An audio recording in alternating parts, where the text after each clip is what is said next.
Halo semuanya, kita jumpa lagi di channel Kak Olins. Mari belajar bahasa Jerman bagi pemula level A1. Untuk teman-teman yang baru bergabung, saya ucapkan herzlich willkommen.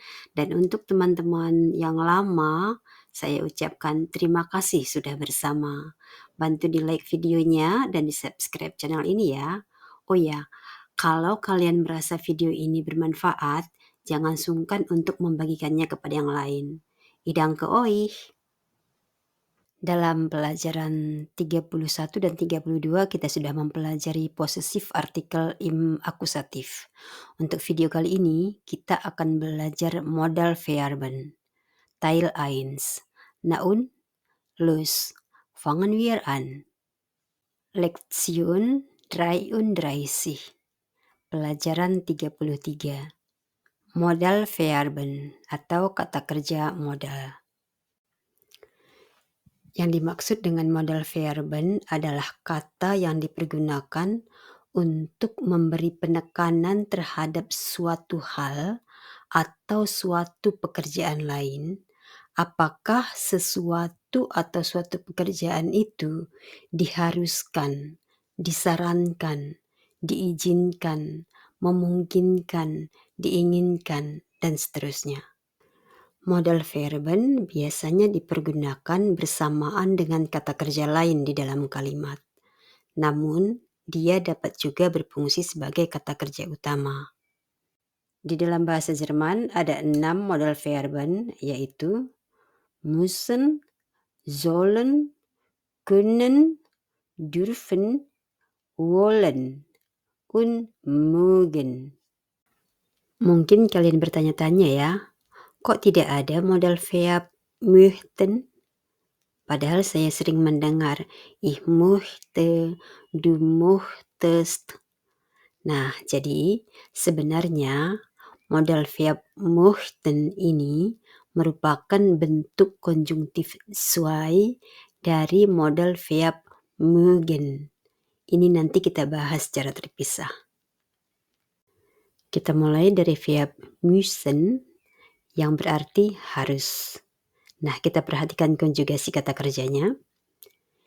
Ich muss, du musst, sie müssen, er, sie, es muss. Wir müssen, ihr müsst, sie müssen, sie müssen. Lalu kapan kita menggunakan verb ini?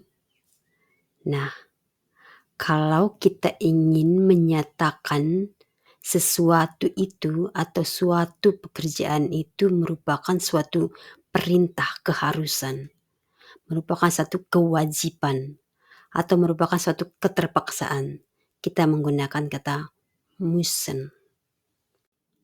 Contoh kalimat yang merupakan suatu perintah atau keharusan, der Arzt hat gesagt, ich muss die Tabletten 3-mal täglich nehmen.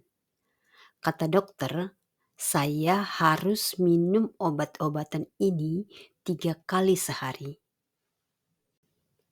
Di sini ada satu penekanan keharusan disebabkan oleh perintah atau befehl dari si dokter, yang mana kalau tidak dituruti maka akan menyebabkan suatu konsekuensi. Nah, di sini kita menggunakan kata harus, müssen. Hal lain yang perlu kita perhatikan adalah struktur kalimatnya. Untuk kalimat yang menggunakan modal verben, maka modal verb berada di posisi kedua dan dikonjugasi sesuai subjeknya. Dan verb lain berada di posisi paling belakang dan dalam bentuk infinitif. Pada kalimat ich muss die Tabletten nehmen, ini merupakan kalimat berita. Ich berada di posisi pertama, muss berada di posisi kedua. Dan ini sudah terkonjugasi sesuai subjeknya. Dan nehmen berada di posisi paling belakang dan dalam bentuk infinitif. Kalaupun kita menjadikan kalimatnya menjadi lebih kompleks, seperti Ich muss die Tabletten dreimal täglich nehmen. Maka kita lihat regel atau peraturan yang tadi tetap berlaku. Muss berada di posisi kedua dan nehmen di posisi paling belakang dan dalam bentuk infinitif. Contoh lain, du musst deine Aufgabe fertig machen. Kamu harus menyelesaikan tugasmu. Nah, di sini juga ada satu perintah. Harus, muss, ada paksaan dari luar.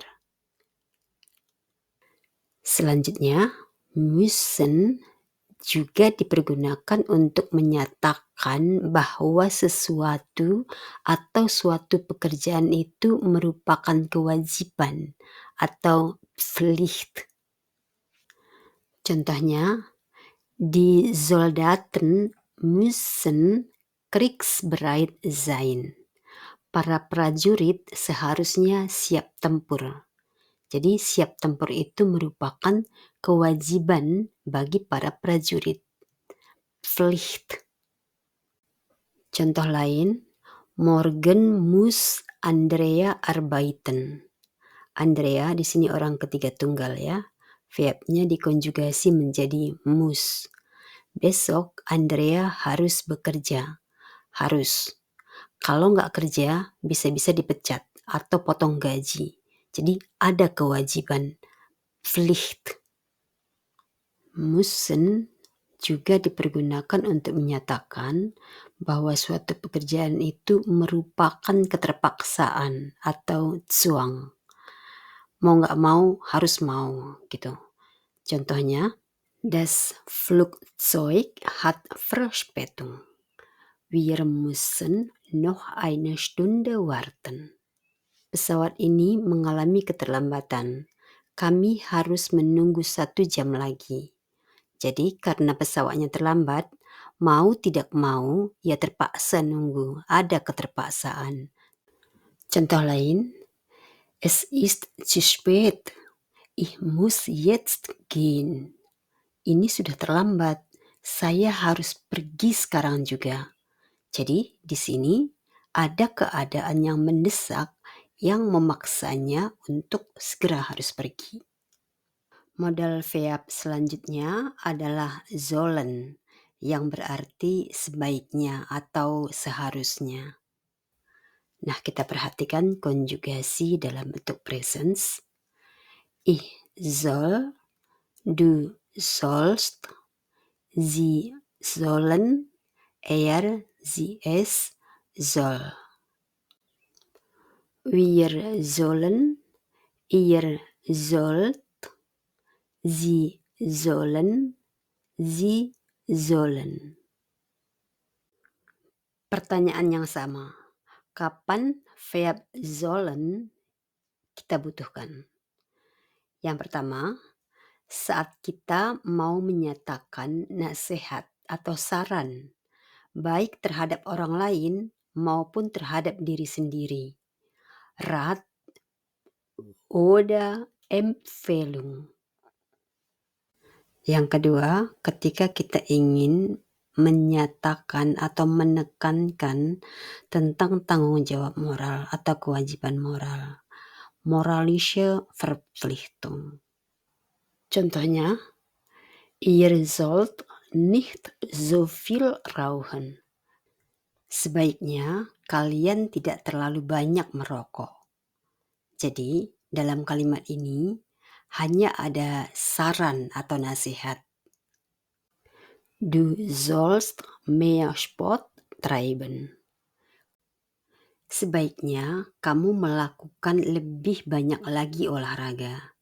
Nah, dalam kalimat ini juga disarankan apa yang sebaiknya. Mau diikuti atau tidak, ya itu tidak ada paksaan. Kita juga bisa menggunakan verb sollen saat kita ingin menyatakan tanggung jawab atau kewajiban moral atau moralische Verpflichtung. Contohnya, man soll Rücksicht auf andere Menschen nehmen. Orang seharusnya mempertimbangkan kepentingan orang lain juga. Jadi di sini ada tanggung jawab moral, kewajiban moral. Selanjutnya, modal verben dalam kalimat ja, nein Frage. Contohnya, musst du morgen arbeiten? Apakah kamu besok harus bekerja? Kemudian, soll ich auf dich warten?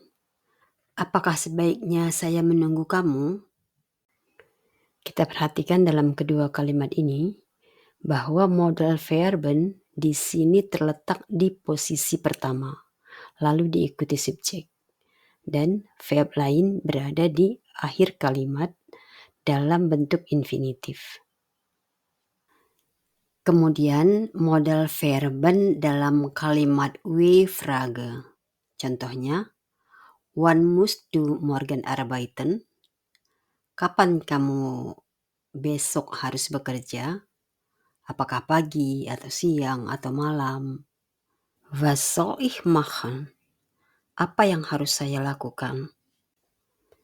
Jadi, kita perhatikan di sini, sama seperti dalam kalimat berita atau Aussagesatz, dalam kalimat W-Frage juga, modal verben terletak di posisi kedua, yaitu setelah kata tanya W, dan verb lain berada di posisi paling belakang atau am Ende dalam bentuk infinitif. Modal verb selanjutnya adalah können. Nah, ini kita bahas di video pelajaran 34 ya. Jangan sampai ketinggalan.